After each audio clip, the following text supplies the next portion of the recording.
La Inquisición. La Iglesia la inventó para salvar almas humanas, sin embargo acabó produciendo un sufrimiento humano inenarrable. La palabra Inquisición conlleva imágenes de tortura y crueldad.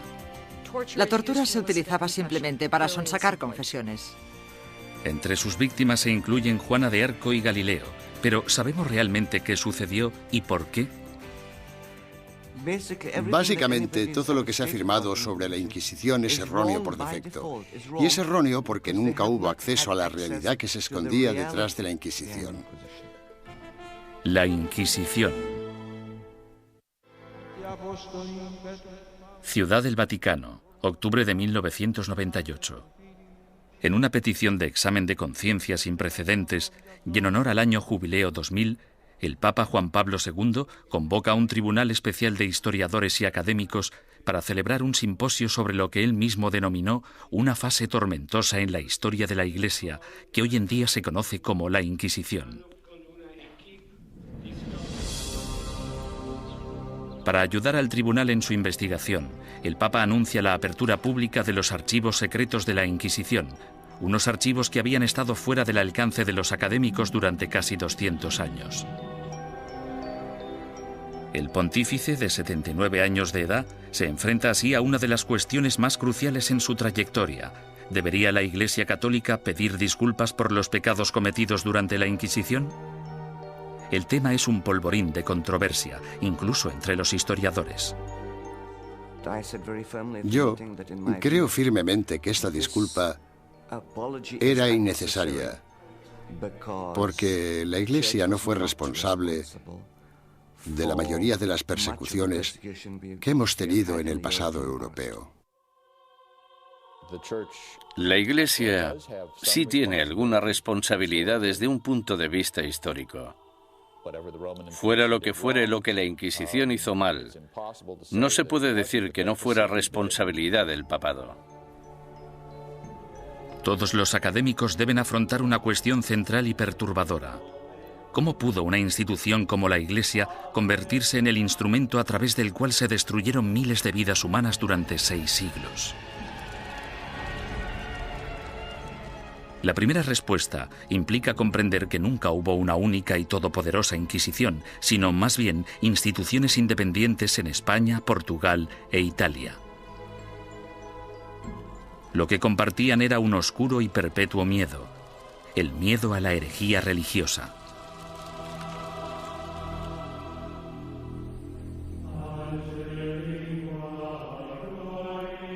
Año 1100 después de Cristo. El corazón de la Alta Edad Media. Una frágil alianza de reinos y provincias, conocida como el Sacro Imperio Romano, ocupa gran parte de lo que hoy conocemos como la Europa moderna.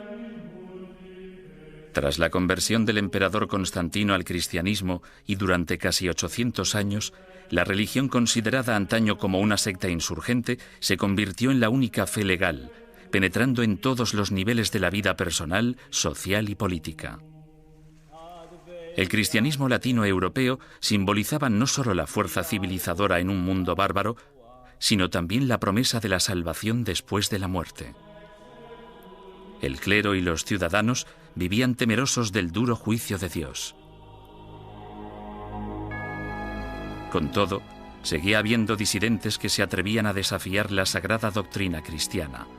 La Iglesia tachó a estos rebeldes de pecadores o herejes. El estar equivocado en relación al dogma de la Iglesia no te hace hereje porque existen muchos dogmas religiosos. Lo que te convierte en hereje es que las autoridades eclesiásticas te informen de que no estás en lo cierto e insistir en tus convicciones ante esa autoridad. La palabra herejía proviene del latín airesis, que significa elección. Alrededor del siglo XII, herejía cobra un significado mucho más amenazante. Se convierte en un peligro mortal para la sociedad y para el hombre en una traición a Dios. Según el derecho civil, los criminales acusados de traición serán castigados con la muerte y sus bienes serán confiscados.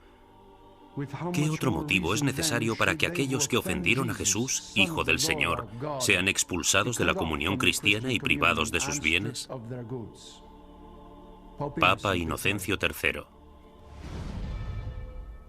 A pesar de la posición inamovible de la Iglesia en considerar esto un delito, los grupos de pensamiento libre siguieron emergiendo e insistiendo en interpretar a Dios a su manera. Entre dichos grupos se encontraban los valdenses, predicadores itinerantes que erraban por el sur de Francia y el norte de Italia viviendo en apostólica pobreza. El atractivo de los valdenses parece que fue su visión de un cristianismo simplificado, de la habilidad de todos para predicar si se poseía la inspiración del Espíritu, sin importar si se era clérigo o no. La Iglesia insistía que cualquiera que quisiera dedicarse a la predicación pública debía ser acreditado por el obispo de su diócesis. Cuando los valdenses se negaron a dejar de predicar, el Papa Lucio III emitió un edicto, conocido como Bula Papal, que tachaba el movimiento de hereje y excomulgaba a todos sus seguidores. La herejía se contemplaba como una amenaza a la comunidad cristiana. Era algo que podía perturbar a la gente, y no solo perturbar, sino que podía enajenar a toda la sociedad de la fe. Por eso era tan importante luchar contra ella. Los valdenses fueron suaves en comparación con los herejes más radicales, los cátaros. Los cátaros veían su fe como la única verdadera y se mostraban completamente hostiles ante la Iglesia establecida, a la que consideraban perniciosa. Los cátaros llamaban a sus sacerdotes perfecti o buenos cristianos. Comprometidos con una vida de estricta abstinencia, los sacerdotes no podían mentir, blasfemar, comer carne ni mantener relaciones sexuales. Acusaban a la Iglesia organizada de abusar cada vez más de su poder clerical. La austeridad de los perfecti cátaros parecía, en comparación, sumamente atractiva. En ese sentido, era una vergüenza para la Iglesia que existiera un grupo capaz de vivir realmente de acuerdo con la fe de Cristo y sus apóstoles, mientras que los abogados y administradores de la Iglesia vivían como grandes príncipes. Alrededor del siglo XIII, Europa era un foco de herejía. Al sur de Francia floreció el catarismo. La tensión aumentó hasta que una conspiración cátara asesinó a un representante papal que predicaba en la región del Languedoc en el año 1208. Ultrajado, el Papa Inocencio III reclamó una nueva cruzada en contra de los herejes. Lo que hizo fue básicamente pedir a la nobleza del norte de Francia que se trasladara al sur del país y que convenciera a los nobles de la región, que no perseguían al movimiento cátaro, de que lo hicieran y que propiciaran las condiciones adecuadas para erradicar a los cátaros del mundo rural. El Papa denomina esta guerra santa contra sus semejantes cristianos la Cruzada Albigense, en honor a la catedral francesa de la ciudad de Albi. Las atrocidades que cometieron sus cruzados del norte se convirtieron en legendarias. Los perfecti cátaros, fácilmente identificables por sus atuendos negros, eran asesinados en el acto. Los perfecti no intentaron esconderse, en parte porque la muerte les liberaba de este terrible mundo material en el que el Dios mezquino les había sumergido. Tenían una tímida tendencia al martirio. Sin embargo, tras años de matanzas, los astutos perfecti decidieron desprenderse de su atuendo distintivo y camuflarse gradualmente. A pesar del celibato, incluso empezaron a viajar con mujeres afirmando que eran sus esposas. El Papa Inocencio III volvía a enfrentarse al mismo rompecabezas del principio. El objetivo de la Iglesia era esparcir la salvación y un hereje muerto solo era bueno para el diablo. El pontífice en apuros consideró el sistema judicial del momento. El procedimiento habitual, el acusatorio, forzaba a la parte injuriada a hacer una acusación pública. Si la parte acusadora no conseguía probar su caso, entonces ésta era castigada del mismo modo en que habrían castigado al acusado. Este proceso hacía que incluso los que tenían una queja real se mostraran reacios a presentar una acusación. Inocencio III se dio cuenta de que esas reglas no servirían para su objetivo a largo plazo. En el año 1215, el Papa congregó a todos los líderes cristianos en el Cuarto Concilio de Letrán, celebrado en Roma. Inocencio utilizó el encuentro para anunciar sus nuevas normas para la persecución de herejes y clérigos descarriados. La Santa Inquisición había nacido.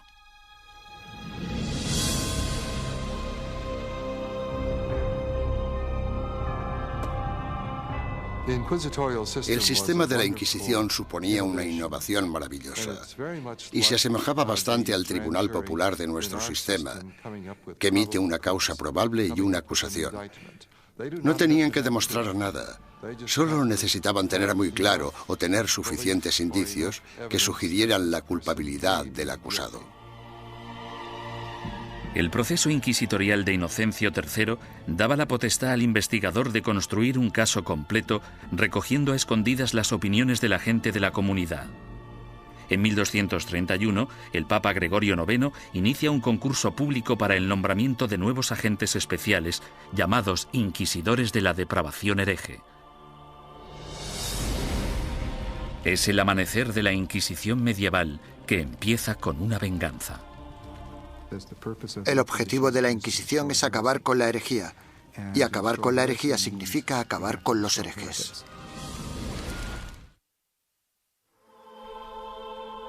El Papa Inocencio III fracasó en su intento de eliminar a los cátaros, la secta más poderosa del sur de Francia. Sin embargo, en 1231, su sucesor, el Papa Gregorio IX, tramó un plan para volcar todo el poder del nuevo sistema legal de la Inquisición contra ellos. El Papa nombró a muchos sacerdotes y frailes inquisidores y los mandó a tierras germanas y francesas para que acabaran con los criminales religiosos. Los herejes que rehusaron retractarse de sus creencias y continuaron predicándolas fueron quemados en la hoguera. Si fracasaban, los herejes iban al infierno. El objetivo de todo esto era salvar a tanta gente como fuera posible, pero había que hacer ciertas cosas si se querían salvar muchas vidas. El Papa Gregorio pronto se percató de que encontrar a un buen inquisidor era muy difícil. Los más entusiastas a menudo eran fanáticos fuera de control. Conrad de Marburg, el más célebre de los primeros inquisidores, convenció a Gregorio IX de que había descubierto una secta secreta alemana llamada los luciferinos. El modus operandi de Conrad consistía en reclutar a una pandilla de linchamiento, arrestar a los supuestos herejes y ofrecerles dos opciones: retractarse o arder vivos.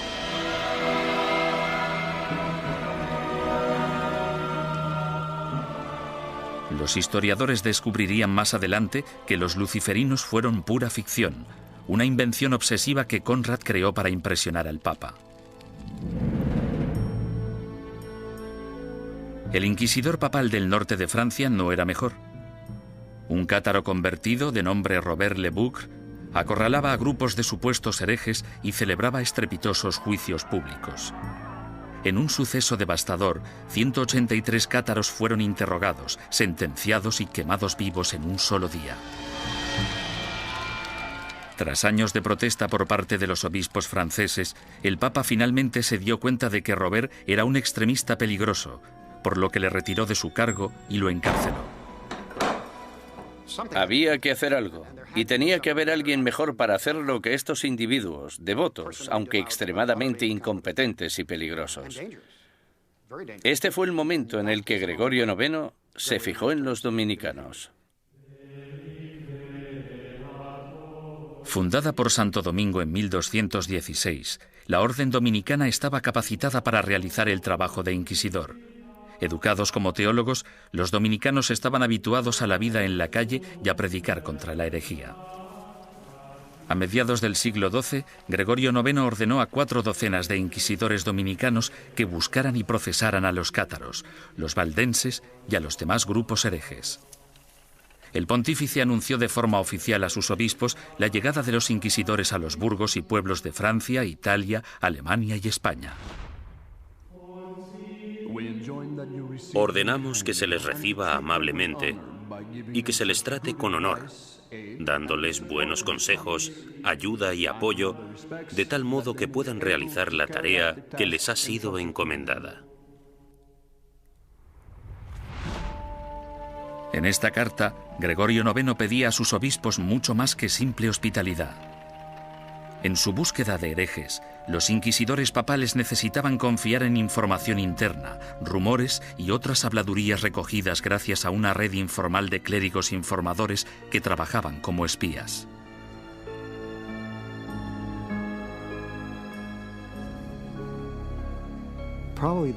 Probablemente sus mejores ojos y su mejor oído en el mundo rural eran los del clero parroquial, puesto que éste vivía en los pueblos, tenía familiares en ellos y por lo tanto estaba atento a los cotilleos locales. En sus incursiones a lo largo de la geografía, los inquisidores llegaban a un pueblo acompañados normalmente de un notario o escribiente para documentar el procedimiento o en ocasiones de un sirviente o un guardaespaldas. Entonces, el párroco reunía a los habitantes del pueblo para que escucharan al visitante predicar sobre los pecados y los peligros de la herejía. Una vez terminado el sermón, el inquisidor anunciaba un período de gracia durante el que cualquiera que hubiera cometido herejía podía confesar sus pecados a cambio de un trato clemente. Los que temían ser acusados o habían cometido herejía y tenían remordimientos de conciencia debían actuar durante el período de gracia, porque si lo confesaban después de dicho período, es decir, después de que se iniciara una investigación sobre ellos, la confesión no se consideraba tan sincera como si la hubieran hecho durante el período de gracia. Unas semanas más tarde, el inquisidor anunciaba el fin del período de gracia, momento en el que se iniciaba la fase más nefasta del edicto de fe. Desde ese momento, cualquier acusado se convertía en víctima de interrogatorios o arrestos. Y dado que la información siempre se daba en secreto, el inquisidor animaba a todos los buenos ciudadanos a que denunciaran a cualquier vecino que creyeran que podía ser hereje. El objetivo de las inquisiciones generales, de los edictos de gracia y los edictos de fe, era conseguir que entrara y saliera tanta gente como fuera posible de la oficina del inquisidor. Y para ello utilizaban el miedo, el terror y el interés propio. El inquisidor debía tener al menos 2 testimonios incriminatorios antes de poder seguir adelante. En ocasiones, los sujetos víctimas de investigación no sabían que eran sospechosos hasta el día que les convocaban. Durante el procedimiento inquisitorial, la mayoría de las pruebas se recopilaban antes de que tuvieras conciencia de que había una investigación en marcha. Cuando te informaban del caso, la investigación ya había finalizado. Bastante diferente al sistema actual. Conscientes del peligro de las acusaciones falsas o maliciosas, los inquisidores intentaban diferenciar las mentiras de la verdad. Cuando hacían subir al estrado a un acusado por primera vez, le hacían nombrar a todos sus enemigos. Si alguno de esos nombres coincidía con cualquiera de los nombres de la lista de testigos, el inquisidor debía desestimar ese testimonio. Sin embargo, las protecciones legales se acababan aquí. El acusado nunca llegaba a saber el nombre de quienes le acusaban, ni tampoco los motivos por los que se le acusaba. Era muy complicado demostrar tu inocencia una vez acusado por los inquisidores. Incluso los sospechosos que confesaban haber cometido herejía no podrían reconciliarse con la Iglesia hasta que dieran nombres e información de otros supuestos herejes. Si obstaculizaban la investigación, se arriesgaban a sentencias de cárcel y a perder todas sus propiedades. Si no cooperabas, los inquisidores podían reducir tu ración de comida y encadenarte a la pared. Por tanto, el principal método para conseguir que la gente confesara era simplemente encerrarlos durante largos periodos de tiempo y dejarles reflexionar. ¿Cómo llevaban los inquisidores su trabajo tan en secreto? Han sobrevivido algunos manuales prácticos dándonos una aproximación fascinante a ese período. Uno de ellos, llamado Conducta de interrogación relacionada con la depravación hereje, fue escrito por un inquisidor retirado, Bernard Guy, en el año 1324. Guy, cuyas hazañas inspiraron la novela histórica En el nombre de la rosa, ofrece docenas de investigaciones en las que recoge 17 años de experiencias de primera mano en lo que él denomina su cruzada personal contra la herejía. El objetivo de la Inquisición es acabar con la herejía. Y para acabar con la herejía, debemos acabar con los herejes. Bernard Guy, 1324. Los inquisidores se consideraban realmente una organización de combate. Eran bastante conscientes de que existían herejes y simpatizantes por todas partes y estaban muy motivados para deshacerse de ellos. En 1376, el inquisidor Nicolás Aymeric de Aragón escribió el libro Directorium Inquisitorium. En él, Describía la tenacidad y el compromiso que debía tener un inquisidor de los siglos XIV y XV, e incluso incluyó una lista práctica de trucos inteligentes utilizados para engañar a los sospechosos para que confesaran. Uno de los trucos que me asombró fue el de sentarse con una vitela pequeña en las rodillas y mirarla y comprobarla mientras la persona da su testimonio. Luego, en algún punto dices, no, lo que estás diciendo no puede ser verdad. Está clarísimo que no me estás diciendo la verdad. Y entonces el sospechoso, sometido al interrogatorio, piensa que lo que tienes es la declaración de otra persona cuando en realidad solo tienes una vitela en blanco.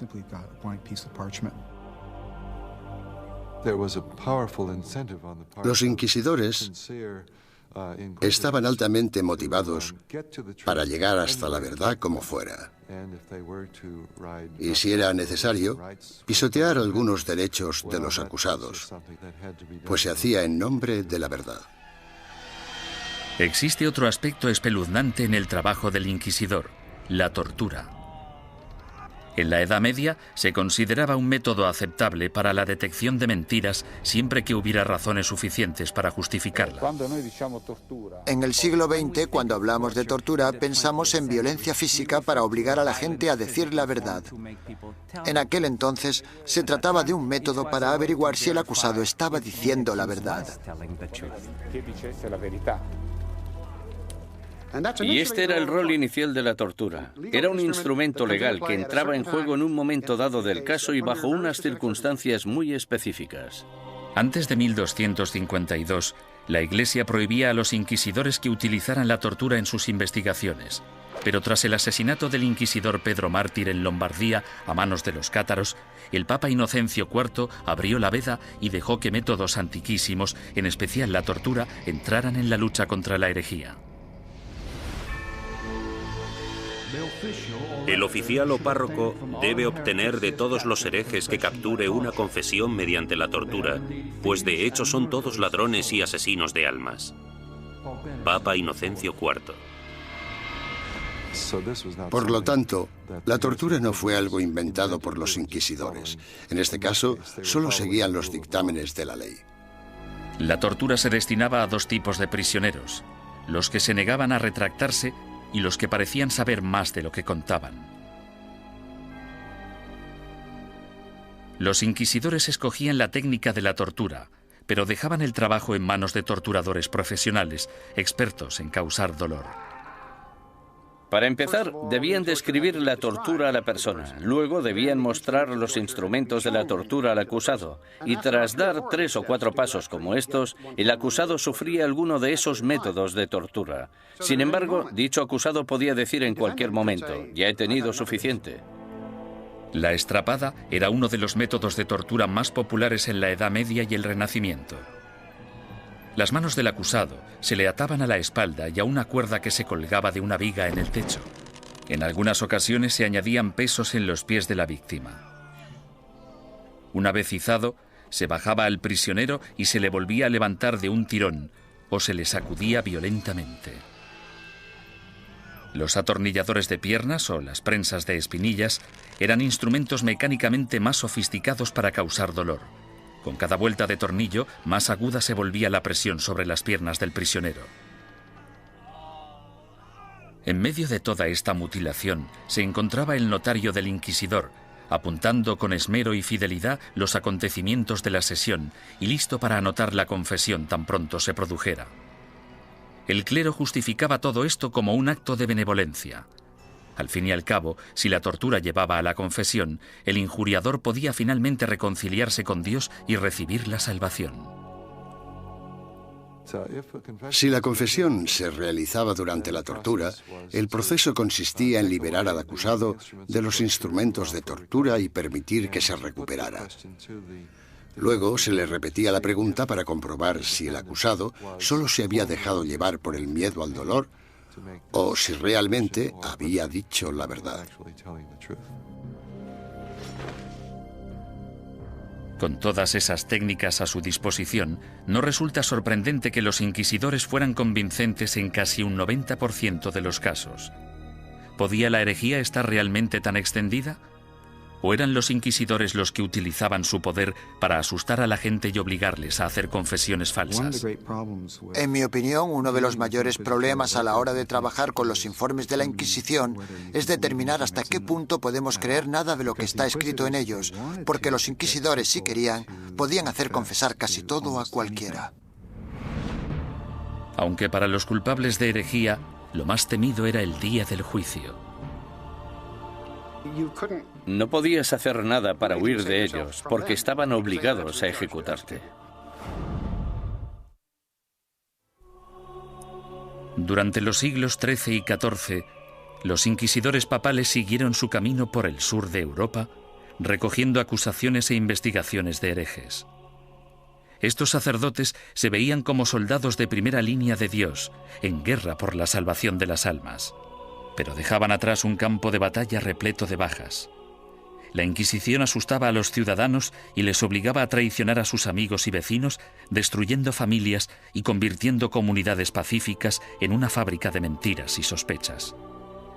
A lo largo y ancho del Sacro Imperio Romano y de los reinos y principados de Europa, los ciudadanos esperaban el Sermo Generalis o el juicio del proceso inquisitorio.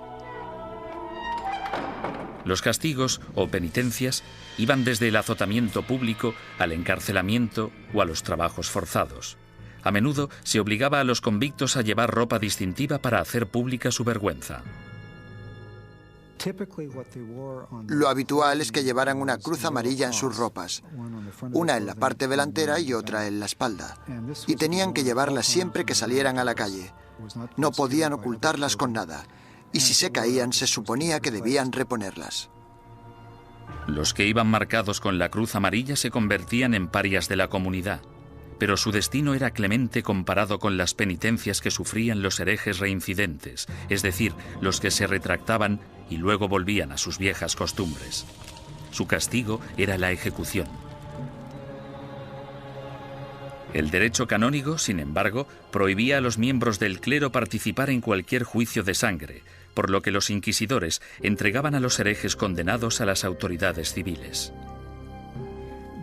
Los inquisidores derramaban algunas lágrimas de cocodrilo y decían algunas palabras con la esperanza de que las autoridades civiles mostraran clemencia con esa gente. Sin embargo, su mayor deseo era que los condenaran a la hoguera. Cuando la Inquisición entregue a los culpables de herejía al poder civil, el magistrado de la ciudad deberá hacerse cargo de ellos en el acto y, en un periodo máximo de 5 días, deberá ejecutar las leyes hechas contra ellos. Papa Inocencio IV, 1252. Una vez completado el juicio Sermo Generalis, las autoridades laicas escoltaban a los condenados hasta un emplazamiento alejado de las calles de la ciudad. Allí los ataban a estacas de madera apuntaladas sobre toneladas de leña. Los inquisidores nunca acudían a estas ejecuciones. Se te permitía hacer la última confesión a un sacerdote si lo deseabas. Sin embargo, puesto que estabas bajo la custodia del poder laico, no podías hacer nada para escaparte de ellos porque estaban obligados a ejecutarte. Quemar en la hoguera es una de las sentencias de muerte más horribles que se puedan imaginar. Las llamas podían tardar horas en consumir por completo al condenado. Si la víctima estaba de suerte o sus familiares eran suficientemente influyentes, entre la leña se colocaba mucha madera húmeda para que generara mucho humo. La muerte por asfixia era preferible a la agonía de quemarse vivo.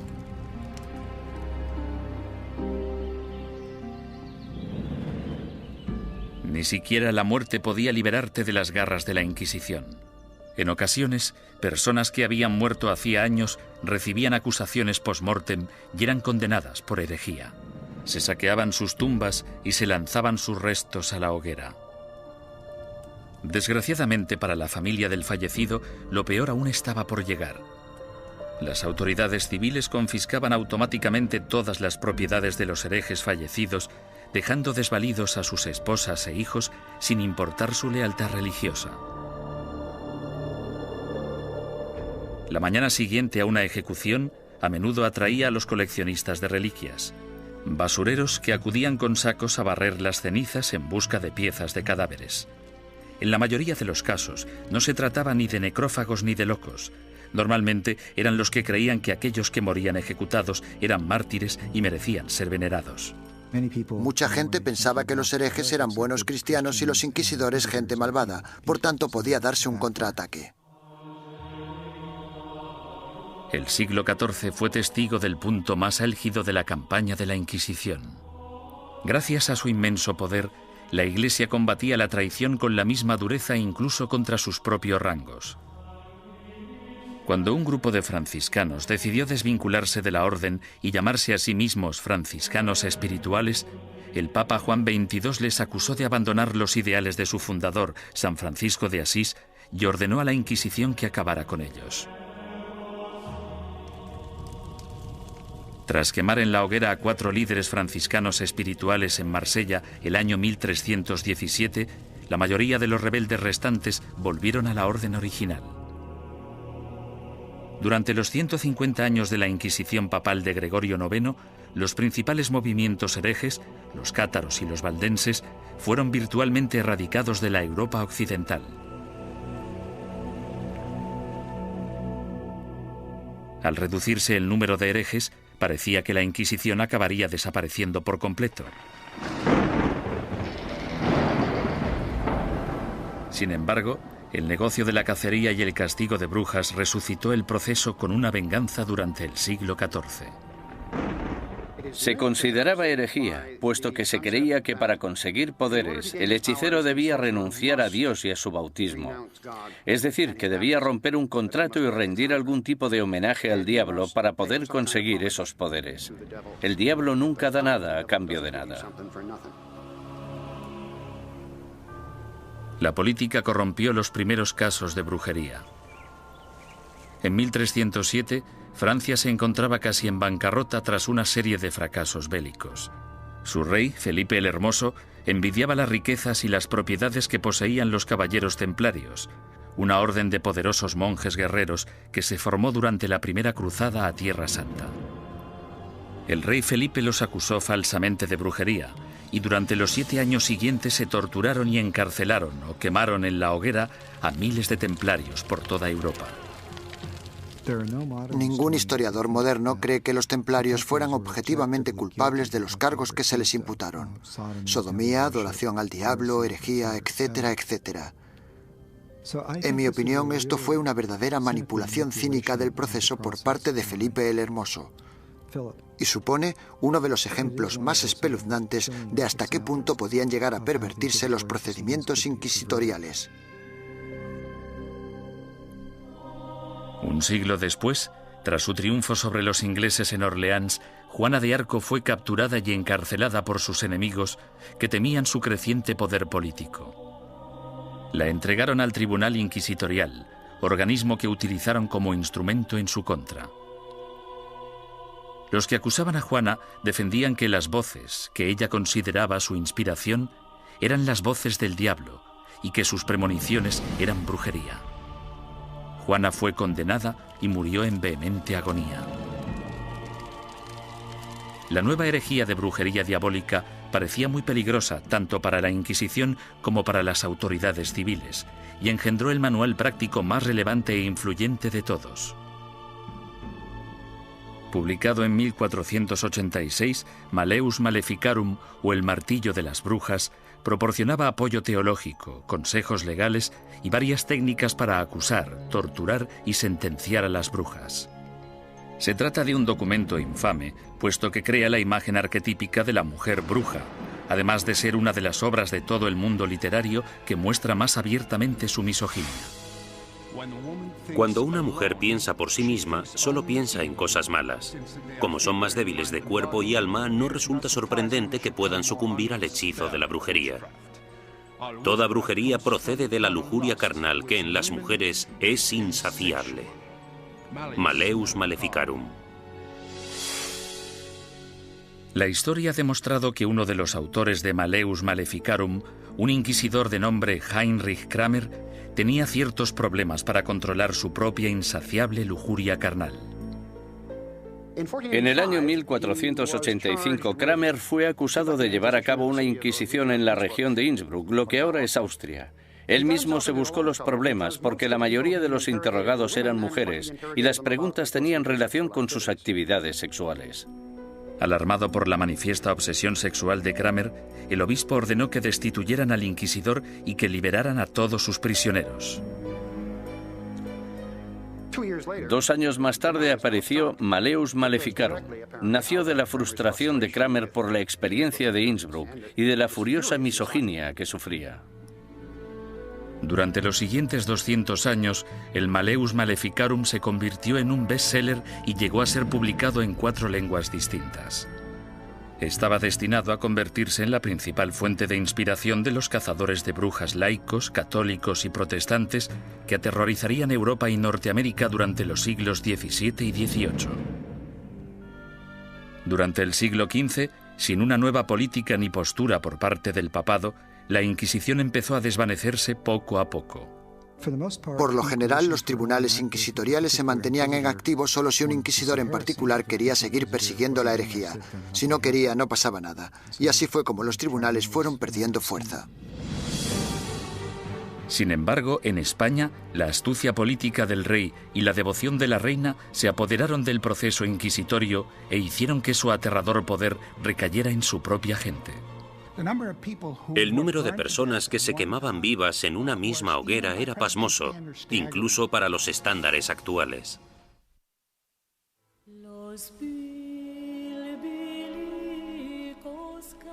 La situación de los judíos europeos durante el período medieval siempre fue desesperada.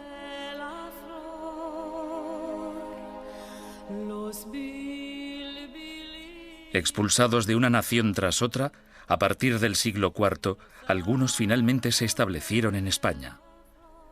Prosperaron viviendo y trabajando en relativa armonía tanto con musulmanes como con cristianos. Pero a finales del siglo XIV, una serie de problemas económicos y levantamientos sociales despertaron antiguos prejuicios. En las décadas de 1380 y 1390, amotinamientos en contra de los judíos provocaron el incendio de sinagogas y el asesinato de miles de judíos. La solución de las autoridades españolas fue expulsar del país a todos los judíos que no se convirtieran al cristianismo. Muchos decidieron marcharse, otros, sin embargo, hartos de una persecución sin fin, optaron por abandonar la religión de sus antepasados para poder quedarse en España. La conversión en masa de los judíos el año 1391 en España es casi única en la historia judía. En muy pocas ocasiones se había conseguido que tantos judíos se convirtieran al mismo tiempo junto con sus rabinos y sus riquezas. Esto redujo en gran número la población de judíos en España. Debido, al menos en parte, a su antigua ética cultural de escolarización y esfuerzo continuo, estos nuevos cristianos, llamados conversos, prosperaron durante las décadas siguientes. Como judíos habría sido ilegal que realizaran ciertos trabajos o que ocuparan ciertas posiciones en el gobierno. Sin embargo, como cristianos las posibilidades abundaban. Desde los inicios de la historia de la conversión de los judíos, tenemos a conversos obispos, conversos ministros, conversos líderes financieros. Tenemos conversos ocupando las más importantes posiciones de la sociedad cristiana, porque esa era la ventaja de convertirse. Y fue precisamente esto lo que pudo originar las objeciones de los otros cristianos, que recelaban de la creciente relevancia de esa gente que anteriormente había sido judía. En tan solo unas pocas generaciones, miembros de la Iglesia Católica de España empezaron a acusar a estos nuevos cristianos de practicar secretamente la religión judía mientras mantenían una fachada apropiadamente cristiana. Este fenómeno judaizante era en parte verdad, puesto que algunos conversos, aunque se autoproclamaban cristianos, mantenían costumbres que habían heredado de sus antecesores. La dimensión de la llamada actividad judaizante era más de carácter cultural que religiosa. En otras palabras, realizaban ciertas cosas que sus padres y sus abuelos habían hecho y en las que no veían nada particularmente malo, como encender velas el sábado. Muchos de ellos creían que encender velas el sábado no tenía nada inherentemente conflictivo con el catolicismo. Su condición de cristianos bautizados también significaba que si se intuía de cualquier modo que recaían en el judaísmo, podían ser acusados de herejía. Fue precisamente esta trágica ironía la que les condujo hacia su destrucción. Con el matrimonio en 1469 de Fernando de Aragón e Isabel de Castilla, se unieron los dos reinos más poderosos de la península ibérica. Los consejeros dominicanos de Isabel pronto la convencieron de que la actividad judaizante suponía una amenaza mortal para el catolicismo en España y que una Inquisición podría ser la única solución. Si el clero pedía una Inquisición, no era solo porque fueran fanáticos, sino porque sabían perfectamente que detrás de ellos tenían a muchos seguidores muy fieles que tenían conciencia del problema tal y como lo percibían. El rey Fernando, astuto estratega político, vio que una alianza con la Iglesia Católica podía beneficiar a España en muchos sentidos. Aparentemente, Fernando tenía otros planes en mente. Apoderarse de las riquezas de los conversos. Había grandes cantidades de dinero esperando, encerradas en los cofres de los poderosos conversos, comerciantes y nobles. Y Fernando se propuso hacerse con ellas y lo consiguió. El primer paso del rey Fernando fue ponerse en contacto con el Papa y expresarle su preocupación por el problema judío de España. Es enorme el daño que los cristianos sufren con el contacto, las relaciones y la comunicación con los judíos, que siempre intentan de un modo u otro seducir a los leales cristianos y apartarlos de nuestra santa fe católica. Fernando el Católico. Bajo la presión del insistente rey español, el Papa Sixto IV emitió una bula papal que instauraba una Inquisición para erradicar la depravación hereje en España y que iba dirigida a los conversos judíos. Esta nueva Inquisición española fue algo completamente distinto a todos los demás tribunales inquisitoriales anteriores. Sus normas garantizaban que el rey Fernando, y no el Papa, controlaba todos y cada uno de los aspectos de sus actividades. El tribunal de mayor grado, llamado la Suprema, consistía en 6 o 7 hombres nombrados personalmente por el rey. Solo un miembro, el inquisidor general, era nombrado oficialmente por el Papa, y aún así, este tenía que haber sido nombrado antes por Fernando. Aunque os guste el título de inquisidor, somos yo y la reina quienes os hemos nombrado, y sin nuestro apoyo muy poco podéis llevar a cabo. Rey Fernando. Esto significa que el Estado empieza ya en la Inquisición española a tener cierto poder de control sobre la institución. Esto no era así en la Edad Media. El 6 de febrero de 1481 se celebró el primer auto de fe en Sevilla. En este acto, que se convertiría en el símbolo de la Inquisición española, un centenar de hombres y mujeres conversos fueron acusados de practicar secretamente la religión judía y juzgados ante la Iglesia.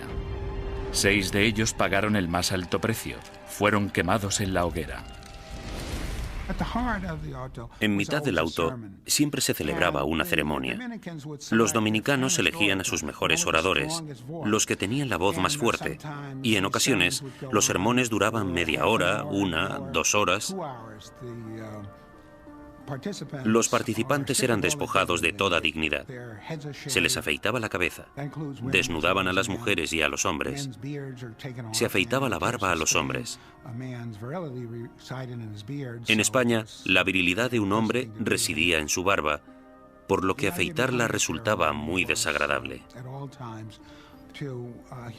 La idea de la ceremonia era humillar a los penitentes y mostrar a la congregación cuál era el castigo por cometer herejía. Incluso los que no habían recibido mucha educación o no estaban interesados en las sutilezas teológicas, ni muy seguros de los credos y las plegarias que recitaban, sabían perfectamente qué sucedía en cada momento en un auto de fe. Era un espectáculo aterrador cuyo objetivo era poner unos límites en la mente de las personas sobre lo que podían decir, pensar y creer. Durante el primer año desde su establecimiento, 1.500 conversos acusados de judaísmo fueron juzgados y otros cientos condenados a muerte. La cantidad de personas que se quemaba en una misma hoguera era pasmosa incluso para los estándares actuales. Se quemaron 28 personas de una sola vez, en otra ocasión 70 personas, y en el mayor auto jamás celebrado se quemaron 109 personas en una misma hoguera. A diferencia de los herejes medievales que se atrevían a predicar sus ideas en público, el judaísmo secreto era, por definición, una actividad clandestina que se llevaba a cabo a puerta cerrada. Los vecinos podían decir que habían visto a un individuo leer un libro que probablemente era judío solo por el hecho de ver a alguien mirando un libro pequeño, que podría ser el libro de las horas. O podían decir que habían oído a alguien cuchichear una plegaria que seguro que era judía. Por tanto, encender velas, darse un baño, lavar la ropa, tratar, preparar y comer carne en día de pescado, como podían ser los viernes o los miércoles, podía causarte grandes problemas si tus vecinos se percataban y tenías mala relación con ellos. Las acusaciones provocaban más acusaciones. Algunos conversos se delataban a sí mismos con la esperanza de limpiar su historial y frustrar así el ataque de sus enemigos. Sin embargo, solo se podía conseguir una penitencia clemente si se hacía una confesión completa, y eso significaba dar los nombres de compañeros herejes. La única forma de escapar de todo eso era escoger nombres de otras personas de la comunidad. Esto recuerda mucho a los Estados Unidos de los años 50 y al pánico rojo que provocó la creación del Comité sobre Actividades Antiamericanas. Fue aquí donde se produjeron tantas tragedias. Gente inocente de todos los cargos podría, bajo tortura y pena de muerte, haber dado nombres sin pensar, solo para ser liberados. Si consideramos a Fernando e Isabel como los arquitectos de la Inquisición española, su contratista fue sin duda Tomás de Torquemada, el primer inquisidor general. A partir de 1490, Torquemada redactó minuciosa y sistemáticamente reglas que todavía conservamos en papel para guiar a los inquisidores, incluyendo el más mínimo detalle sobre lo que debían o no debían hacer. Y como consecuencia, podemos considerarle el fundador de la Inquisición. No hay ninguna duda de que Torquemada presidió la Inquisición durante su período más sanguinario y que ejerció mucha influencia sobre la corona. A pesar de que se le ha retratado de todos modos, desde un loco hipnotizador hasta un monje siniestro y obsesionado por el sexo, los historiadores saben muy poco sobre él. Era el típico teólogo fanático, antisemita y extremadamente hostil a los conversos. Era un hombre que concentraba toda esa intolerancia y ferocidad tan característica de los primeros inquisidores. Podemos estar de acuerdo o no con él en que los judeoconversos debían ser perseguidos y condenados. Pero en mi opinión, Torquemada insistió mucho en las normas de procedimiento correcto para el sistema inquisitorial. Sin embargo, se calcula que durante los 20 años de mandato de Torquemada como inquisidor general, 2.000 personas perdieron la vida y otros miles fueron castigados.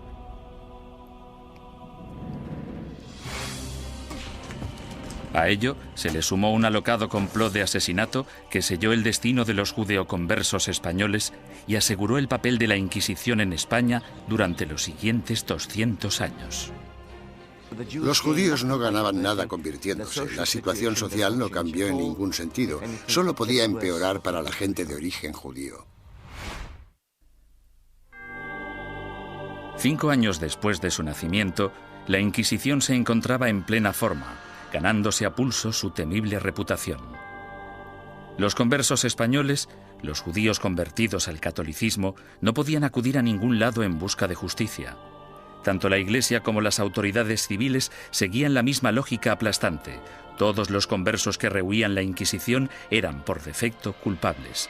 Todos los que daban el paso y se delataban a sí mismos eran, puesto que lo admitían, culpables. Y todos aquellos que eran juzgados y condenados eran, evidentemente, culpables. Los procedimientos interinos del Tribunal de la Inquisición se mantenían en privado y los informes se protegían cuidadosamente, incluso de la corona. Cuando la Inquisición española arrestaba a alguien, esa persona simplemente desaparecía en la cárcel hasta que la Inquisición acababa con ella. Los familiares y amigos quedaban a la espera, llenos de preocupación y sin poder ayudar. Los españoles convirtieron este hecho en un verdadero fetiche, el secreto. Me refiero a que este era uno de sus principios fundamentales, la creencia de que el prestigio de la institución dependía en gran medida de la capacidad de mantener intacto el secretismo. Para los acusados, la naturaleza surrealista y casi arbitraria del proceso generaba terror. No existía ningún juicio. Eran más bien audiencias tras las que el prisionero volvía a su celda. Después de todo el sufrimiento, que podía prolongarse durante semanas o meses, el acusado podía no llegar a saber los crímenes de que se le acusaba. Se le exigía constantemente, a veces bajo amenazas de muerte, que confesara. El acusado tenía que inventar explicaciones sin saber la naturaleza de la denuncia que se había interpuesto contra él. Y esto, a menudo, llevaba al encarcelamiento masivo de prisioneros que se negaban a confesar, porque creían que no tenían nada que confesar, y probablemente tenían razón. El 15 de septiembre de 1485, algunos conversos furiosos decidieron tomarse la justicia por su mano. Como inquisidor, Pedro Arbués se arrodilló delante del altar de la Catedral de Zaragoza. 8 asesinos le atacaron con cuchillos.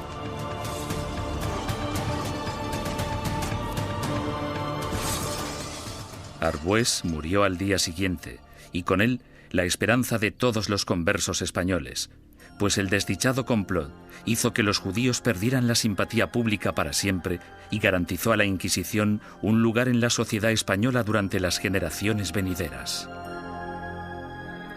Entre los académicos hay una pregunta obvia que ha generado más debate que cualquier otra. ¿Practicaban realmente los conversos el judaísmo en secreto o fueron simplemente cabezas de turco de la intolerancia? El problema desde un punto de vista técnico es que la única fuente de información que tenemos para responder a esta pregunta proviene del Santo Oficio. En consecuencia, el tema a tratar es, ¿debemos creer totalmente en los hermanos del Santo Oficio que investigaron a los conversos? ¿O debemos pensar que fue básicamente un fraude, una gran exageración basada en falsos testimonios? A petición del inquisidor general Torquemada, en marzo de 1492, el rey Fernando emitió otro edicto de expulsión. Se daba a los judíos 4 meses para aceptar el bautismo o abandonar España. Durante los meses siguientes, casi la mitad de la población judía de España, unas 40.000 personas, abandonó el país. Los demás se quedaron y se convirtieron al cristianismo. Simplemente cayeron en la misma trampa que habían tendido a sus antepasados judíos hacía 100 años. Por tanto, los judíos no ganaban nada convirtiéndose. La situación social no cambió en ningún sentido. Solo podía ir a peor para la gente de origen judío. No lloréis a vuestra partida, pues vosotros tenéis que beber vuestra propia muerte de un sorbo, mientras que nosotros tenemos que quedar atrás, entre esta gente malvada, recibiendo la muerte de ellos cada día. Juan de León, judío español converso. En 1499, la orden de expulsión se amplía para incluir a todos los musulmanes no convertidos de España. Durante los casi 25 años siguientes, una serie de rebeliones, expulsiones y bautismos forzados generan otra clase social de nuevos conversos al cristianismo, los moriscos. Lo que tenemos aquí es el mismo escenario que el de los conversos. Un grupo de gente que pertenecía a otra cultura y a otra religión y que ahora eran teóricamente cristianos. Esta era una situación hecha a medida que la Inquisición utilizó para apartar a los musulmanes y hacerles practicar el cristianismo. Las persecuciones de moriscos se triplicaron durante los siguientes 100 años. Sin embargo, estos no pudieron o no quisieron adaptarse. Finalmente, en 1609, las autoridades españolas decidieron que los moriscos eran imposibles de convertir y los expulsó a todos. El odio por la Inquisición española era tan intenso entre los musulmanes como entre los judíos. En su intento de conservar el catolicismo como la única religión de España, la Inquisición española encarceló a ciudadanos inocentes, confiscó propiedades, destruyó familias y mandó a miles de personas a la muerte. Lo que no utilizó muy a menudo, según los historiadores, es lo que la ha hecho tan famosa: la tortura.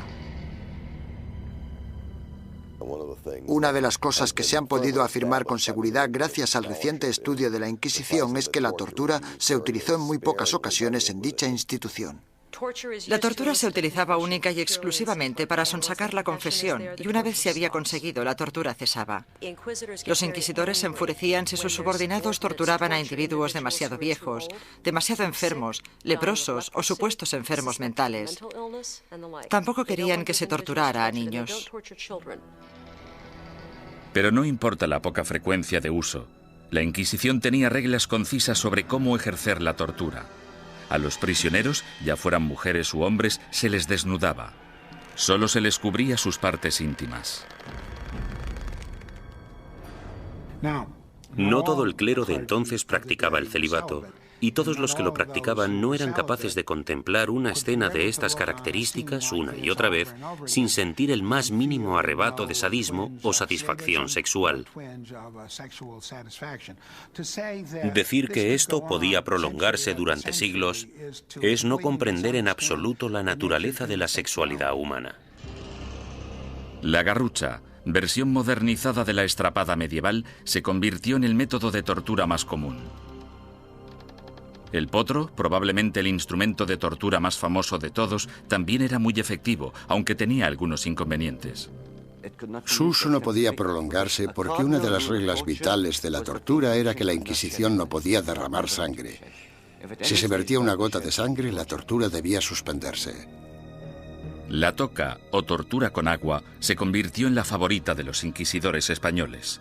Durante el terrible sufrimiento, la boca del prisionero se mantenía abierta a la fuerza y se introducía una pieza de ropa por la garganta. Luego se vertía agua por la garganta, de modo que la pieza de ropa quedaba empapada y provocaba al prisionero violentos espasmos. Durante la Inquisición española, la tortura no podía aplicarse más de 3 veces y nunca durante más de 15 minutos. Las afirmaciones que hacían los prisioneros no eran legales, a no ser que las ratificaran 24 horas después, lejos de la sala de tortura.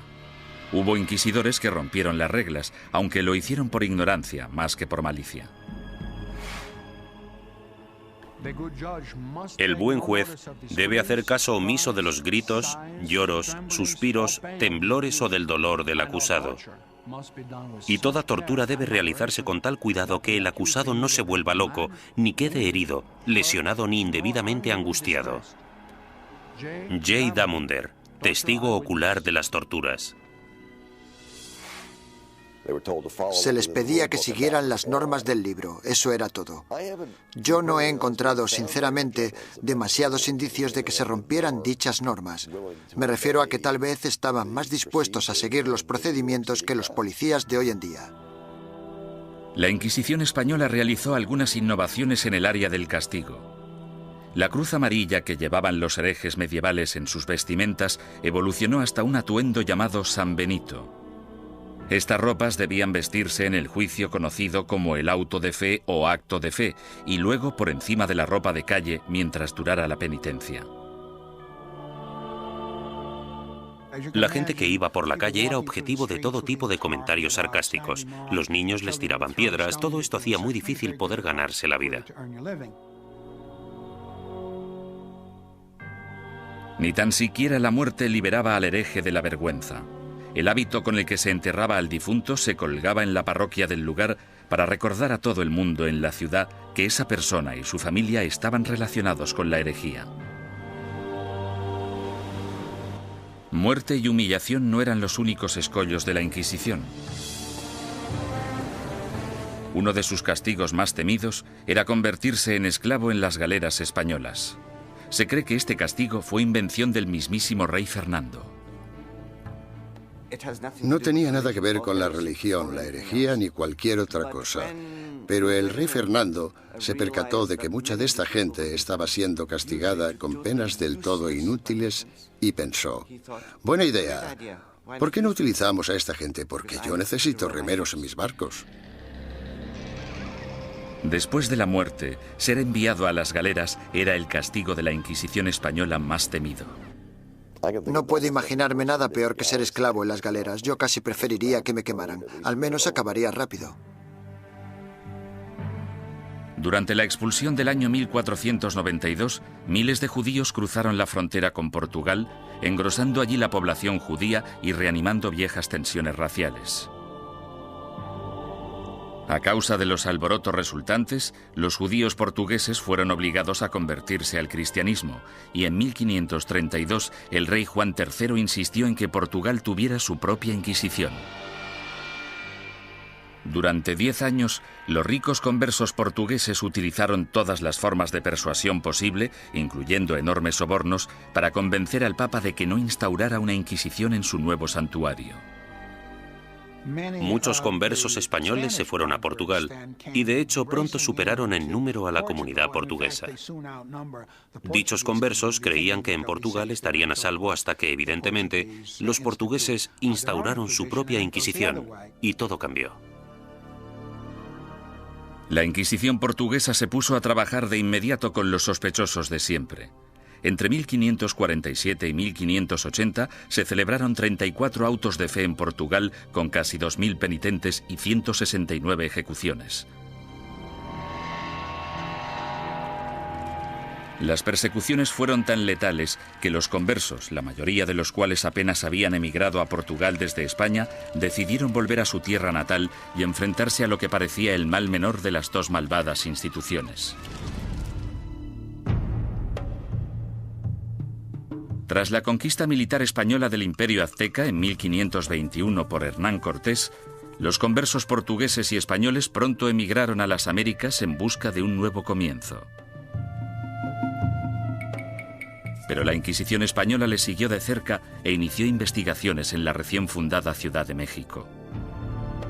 En 1528, 2 conversos españoles fueron quemados en la hoguera tras el primer auto de fe celebrado en tierras del Nuevo Mundo. Las primeras oleadas de sacerdotes españoles también consideraban su deber guiar a la población americana lejos de sus creencias paganas y ayudarles a adoptar el cristianismo. Tras un periodo inicialmente optimista sobre lo que se creía una conversión extendida, la segunda generación de prelados españoles en el Nuevo Mundo empezó a tener dudas sobre si los indios seguían siéndolo a escondidas después de ser bautizados, del mismo modo que se creía que los conversos seguían siendo judíos tras el bautismo. En contra de la política estricta y reacia aplicada tanto a judíos como a musulmanes en España, la Suprema finalmente decidió que los indios simplemente eran incapaces de asimilar las creencias cristianas y que, por tanto, estaban fuera del alcance de la conversión. Sin embargo, la Inquisición pronto se enfrentaría a su mayor enemigo hereje de todos los tiempos, el protestantismo. Y en ocasiones incluso fueron torturados por la Inquisición, lo que parece muy injusto, pero eran protestantes y eran una presa fácil.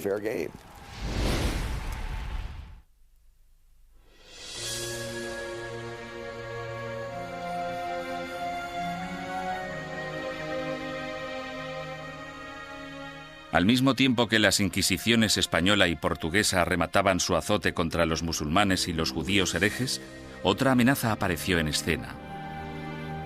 En 1517, un sacerdote alemán llamado Martín Lutero dejó su famoso tratado, las 95 tesis, a las puertas de la iglesia de Wittenberg. Se trataba de un ataque acerbo a la Iglesia católica. ¿No es cierto que bajo el vasto cielo no existe nada más corrupto, más pestilente y más odioso que la corte de Roma?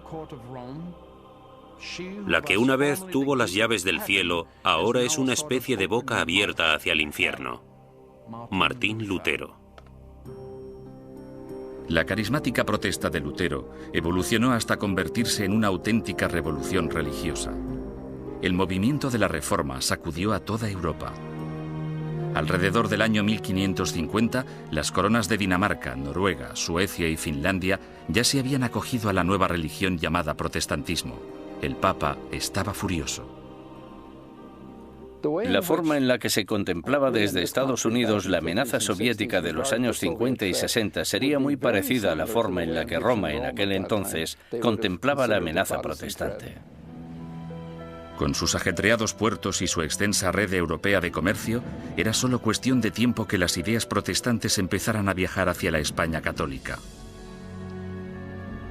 En 1577, dos grupos independientes de adinerados protestantes convertidos fueron descubiertos y arrestados en Sevilla y en Valladolid.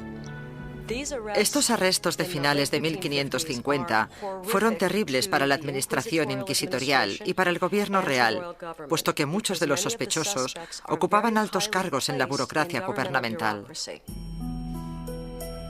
El descubrimiento de dos organizaciones protestantes en dos de las mayores ciudades de España causó oleadas de pánico por todo el país católico. El rey español Carlos V, que había dedicado los últimos 30 años a la lucha contra el protestantismo en Alemania, exigió una purga rápida y despiadada.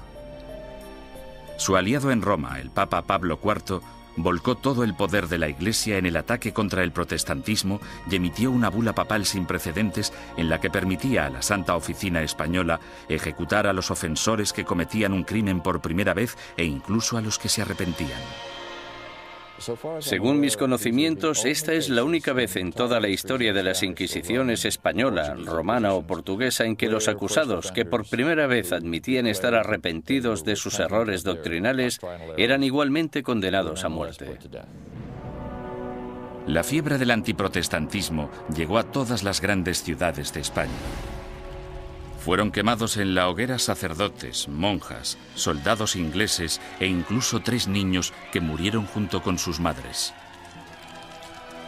En poco más de 3 años, tras el descubrimiento de protestantes en España, el protestantismo se había eliminado por completo. Nunca reaparecieron. España se caracteriza por no tener protestantes. El sangriento ataque a los protestantes entre los años 1559 y 1562 también marcó el punto más álgido de la ceremonia del auto de fe en términos de asistencia, pomposidad y pura teatralidad. Anticipándose a los juicios de cientos de protestantes herejes, el inquisidor general Fernando Valdés se propuso deliberadamente modernizar el auto de fe de forma grandilocuente. Los costes aumentaron astronómicamente. Llevaron al tribunal inquisitorial a la bancarrota, de modo que tuvieron que ir reduciendo miembros y empezaron a amontonar prisioneros para poder conseguir un auto realmente bueno y tener suficiente gente para quemar en las ceremonias. España eliminó sistemáticamente a todos los protestantes. Sin embargo, los inquisidores permanecieron alerta ante cualquier amenaza hereje del exterior. A lo largo del siglo XVI, los viajeros protestantes que venían a España, incluso dignatarios extranjeros, cayeron en las despiadadas garras de la Inquisición. La Inquisición arrestó a marineros y comerciantes extranjeros. En ocasiones incluso llegó a torturarlos, lo que es muy injusto, pero eran protestantes y eran una presa fácil. Mientras que España parecía haber triunfado ante el protestantismo, no pudo hacer nada ante los efectos de otra de las invenciones alemanas, la imprenta. Hacia finales del siglo XVI, libros y panfletos escritos por víctimas de la Inquisición española avivaron el negocio de forma importante. Los líderes protestantes, que aspiraban a poner el mundo en contra de la España católica, explotaron estos horribles relatos de tortura, encarcelamientos y muerte. Las cuerdas, que eran de tamaño pequeño, se ataban a los huesos del prisionero atravesándole la carne y haciendo que la sangre borboteara por 8 puntos diferentes al mismo tiempo. Mientras el prisionero se resistía a hacer cualquier confesión respecto a lo que los inquisidores le preguntaban, tiraban de las cuerdas de esta manera 4 veces sucesivas. John Foxe, El libro de los mártires. La mala publicidad de la Inquisición no era el único escándalo al que se enfrentaba la Iglesia católica. En 1542, Roma fue sacudida por la noticia de que Bernardino de Ochino, el líder de la admirablemente austera y piadosa orden católica de los capuchinos, había abandonado Italia para unirse al protestantismo. La deserción de Ochino, una de las figuras relevantes más admiradas en la Iglesia, finalmente incitó al Papa a tomar una decisión. La respuesta del papado a este tipo de escándalos fue la creación de lo que se esperaba que fuera un método más eficaz de rastreo de herejes para detenerlos antes de que se convirtieran en una amenaza o en causa de bochorno. El 4 de julio, el Papa Pablo III ordenó el establecimiento de una Inquisición romana, la primera Inquisición en suelo italiano en más de 200 años. Una comisión de 6 cardenales dirigiría el Santo Oficio, aunque a diferencia de la versión española, dirigida por la Corona, el poder de la Inquisición romana estaba única y exclusivamente en manos del Papa. Independientemente de lo que hiciera mal la Inquisición, no se puede decir que no fuera un error del papado. Durante el siglo XVI, la Inquisición romana gozó de gran prestigio y poder político. Los papas Pablo IV y Pío V subieron al poder tras servir a la Iglesia como inquisidores.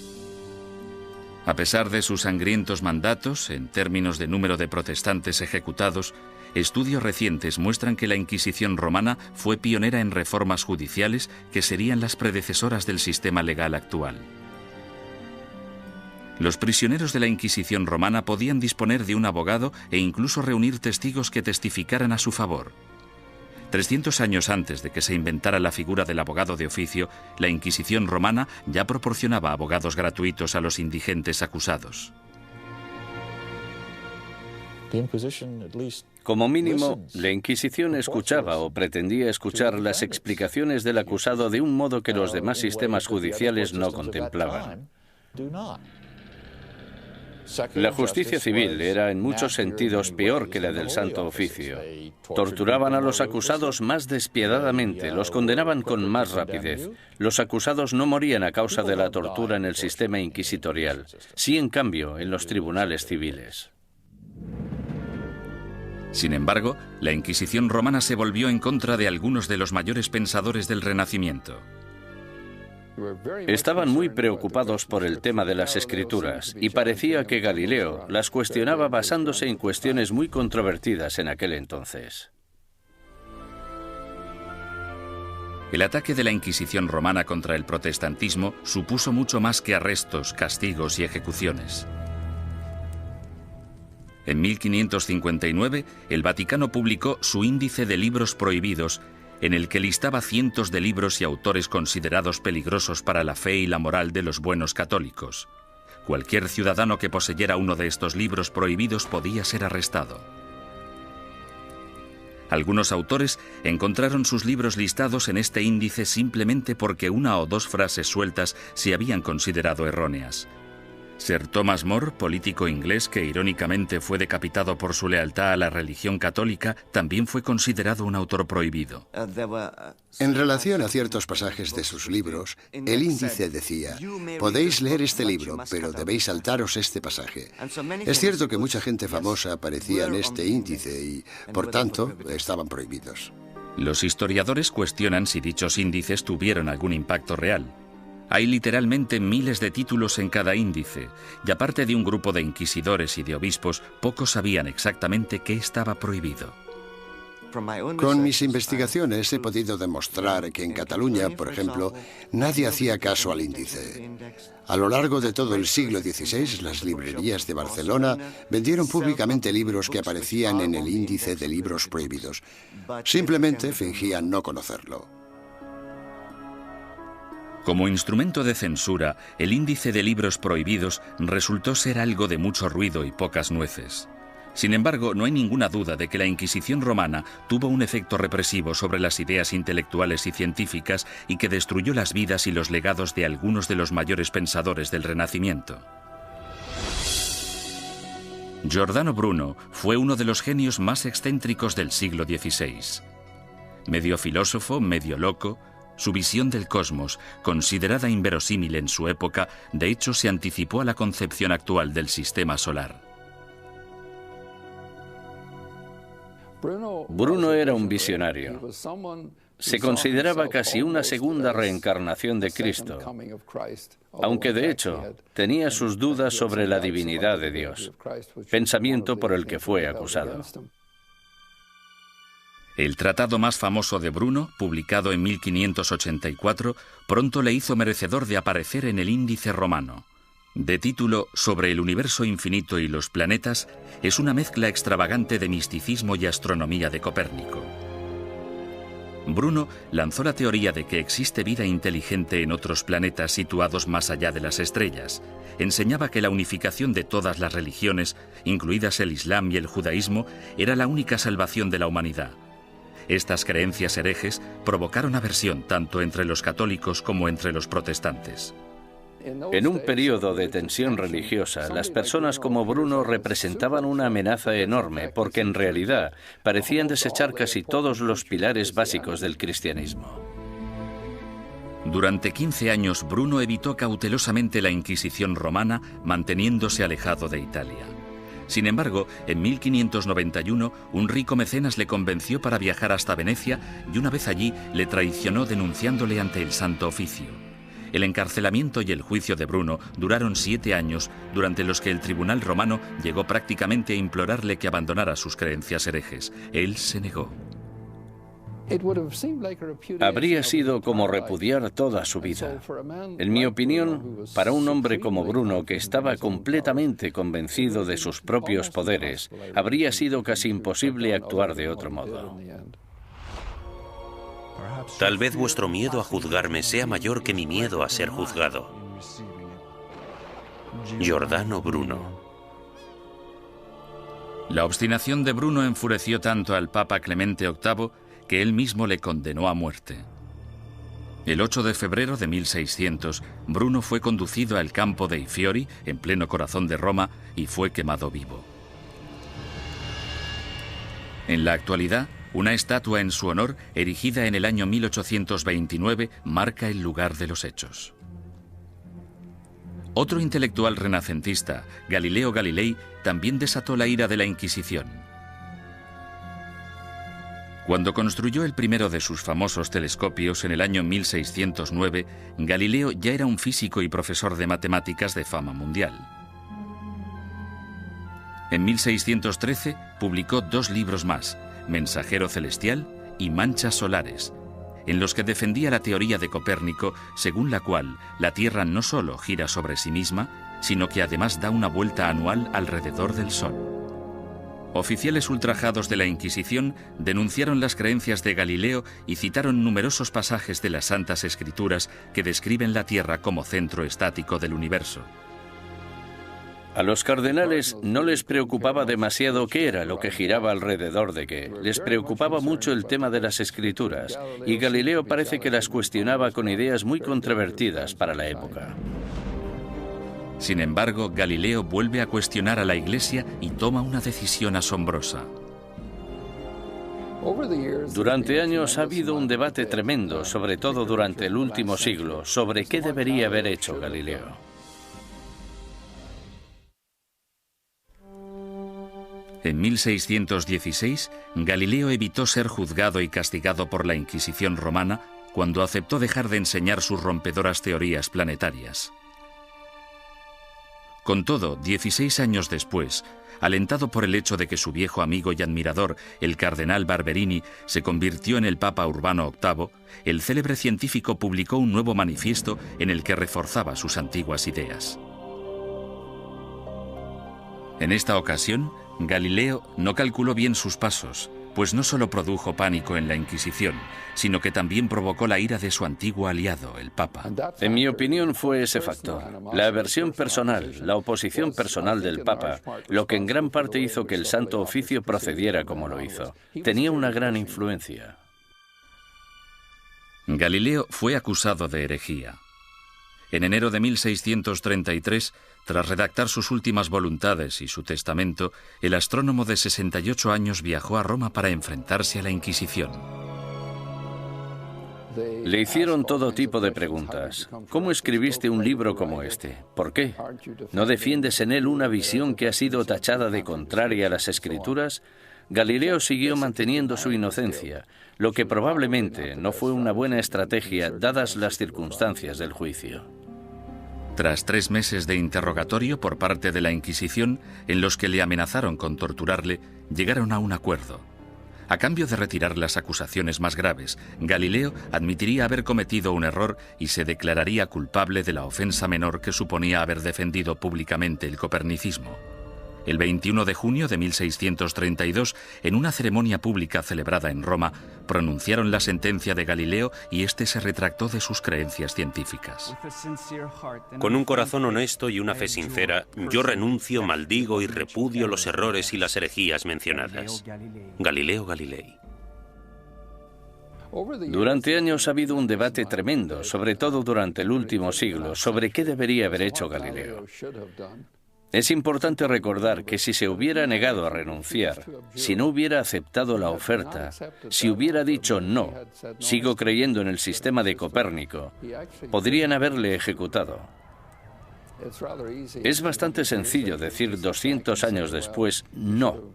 Tendría que haber tenido coraje y haberlos desafiado y haberse dejado quemar en la hoguera.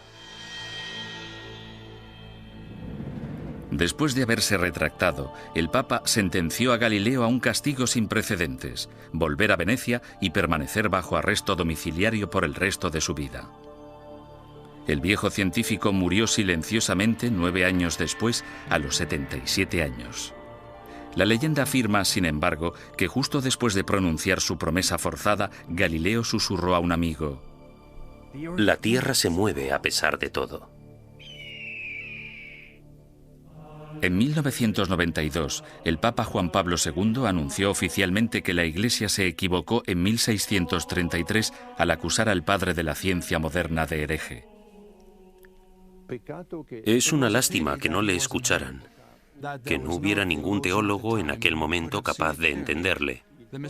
El error fue de los que juzgaron a Galileo.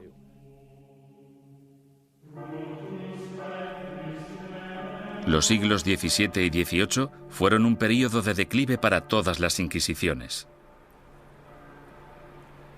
En España, aparte de la necesidad de erradicar a los conversos acusados de practicar secretamente el judaísmo, la Inquisición española se centró en la persecución de comportamientos personales inaceptables, como por ejemplo la homosexualidad, la bigamia y el adulterio, así como también los crímenes del clero. Las ceremonias de castigo, los autos de fe, siguieron celebrándose de forma esporádica en el siglo XVIII. Sin embargo, el prestigio de la Inquisición quedó mancillado cuando Felipe II rechazó expresamente acudir al auto celebrado en honor a su coronación. Los propios españoles empezaron a ver la Inquisición como un instrumento anticuado. Y a partir del año 1730 desapareció por completo. Inspirado por los ideales y las reformas de la Ilustración, Portugal empezó a desmantelar su oficina de la Inquisición. Alrededor de 1773, los autos de fe se ilegalizaron y las distinciones entre cristianos viejos y cristianos nuevos se eliminaron de las leyes portuguesas. Fue necesario que el ejército de Napoleón invadiera Italia y España para acabar definitivamente con la Inquisición. Algunas de las primeras acciones del régimen francés al entrar en Madrid en 1808 fueron abolir la Inquisición, confiscar todas sus propiedades y llevarse todos los archivos que encontraron. Napoleón fue incluso más lejos en Roma, donde no solo confiscó los archivos, sino que también se llevó como prisionero al Papa. En 1814, el imperio napoleónico se derrumbó y el Papa Pío VII regresó sano y salvo a Roma. Finalmente, en el año 1820, la Inquisición española fue ilegalizada completamente. Al oír la noticia, grupos de ciudadanos asaltaron el palacio, quemando y destruyendo todos los informes inquisitoriales. Algunas personas cuyos familiares habían sido juzgados no querían que se supiera. Por eso los robaron y los destruyeron.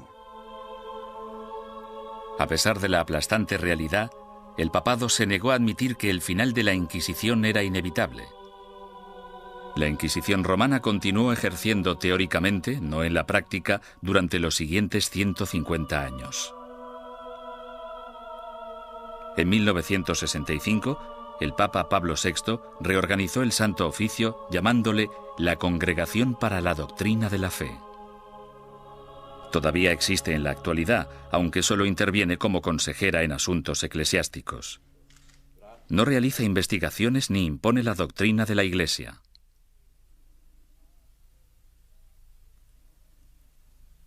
Desde la caída definitiva de la Inquisición, son incontables los mitos y testimonios inexactos que han surgido sobre su objetivo y sus prácticas. Los descubrimientos realizados en documentos nunca vistos, así como en los archivos de la Inquisición abiertos por el Vaticano recientemente, han ayudado a desbancar algunos de ellos. Por ejemplo, se ha podido demostrar que algunos recuentos de personas quemadas en la hoguera eran enormemente exagerados. La gente decía que se habían quemado 200 personas. De esas 200, quizá 3 fueran reales y 197 imaginarias. Poco a poco hemos podido fijar los números reales de las personas que fueron ejecutadas. Han sido necesarios muchos siglos para comprender que algo estaba mal. Debemos tener en cuenta el contexto y la mentalidad. Mucha gente creía que la Inquisición era un instrumento necesario y, aunque no gustaba demasiado, se aceptaba. Sin embargo, otros eruditos advierten que una visión revisionista de la Inquisición nos podría estar llevando demasiado lejos en la dirección errónea. Era una institución malvada. Si se mira todo en conjunto, yo diría que la Inquisición fue exactamente como la han descrito y que no necesitamos un lavado de cara de la Inquisición más de lo que necesitamos una revisión del Holocausto.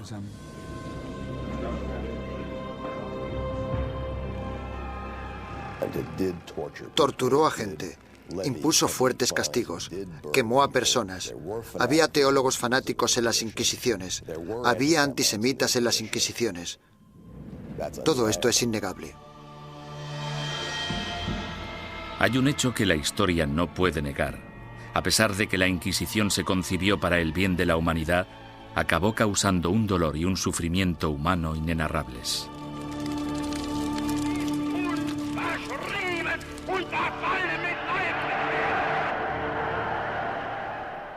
Las Inquisiciones existieron durante casi 6 siglos y lucharon por la necesidad de un grupo de imponer sus ideas sobre las de los demás. Esa necesidad sigue existiendo en la actualidad.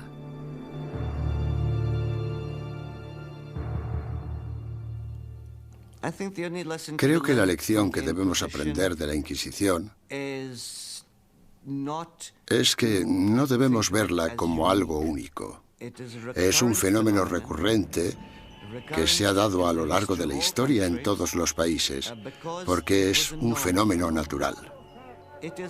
Es un fenómeno internacional. Es más, es innato en la condición humana utilizar las inquisiciones como método de imposición de nuestras preferencias culturales. El peligro siempre está al acecho. Cuando una sociedad se ve amenazada, sin importar si esa sociedad es una sociedad religiosa como la Iglesia Católica del siglo XVI o una nación-estado del siglo XX, cuando se desafía a una sociedad, el resultado más común es una respuesta violenta que a menudo no está arreglada por la ley.